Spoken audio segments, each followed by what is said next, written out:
Hello guys, alam niyo ba yung talbos ng bulaklak ng lalaking papaya kasi yung isang papaya namin lalaki. So yan yung bulaklak niya. Nanood ako ng YouTube, nakita ko yung mga Indonesian, nagluluto sila.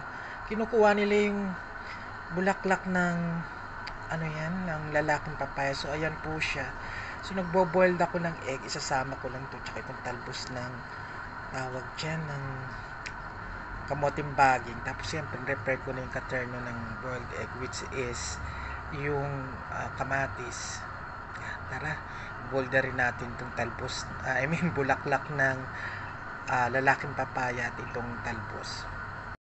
Guys, ready na yung tanghalian ko. So yan siya, 2 boiled egg, kamatis, yung bulaklak ng lalaking papaya, tapos yung native na yung maliliit na ampalaya tumubo sa amin, tapos may malunggay siya, then talbos ng kamoting baging, nakuha ko lang sa kapaligiran. Edible po siya, nakakain na po ako niya before, hindi ko lang binlag. Of course, my pills of green and forever nature, minang forever. Ito yung sasawang ko, soy sauce na lang kasi nakabili ng bagoong. Ayan, kain po tayo, ang sarap po nito. Yummy, yummy, yummy. Unang subo po para sa inyo lahat. Kain po tayo. Have a blessed Thursday to everyone and hope lahat tayo may pinagsasaluhan sa ating hapagkainan. Maraming salamat po. Hello guys, kasama palagi sa pang-araw-araw kong pagkain itong food supplement ko Forever Nature Mint and Forever Pills of Green para sa different kinds of gulay at ito naman para sa ating mga buto-buto. Yan.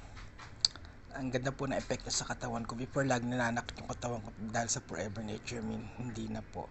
Ito man pills of green, nakakatulong po rin po yan sa pag-digest kasi nga, diba siya yung mga maberdeng gulay. Ayan.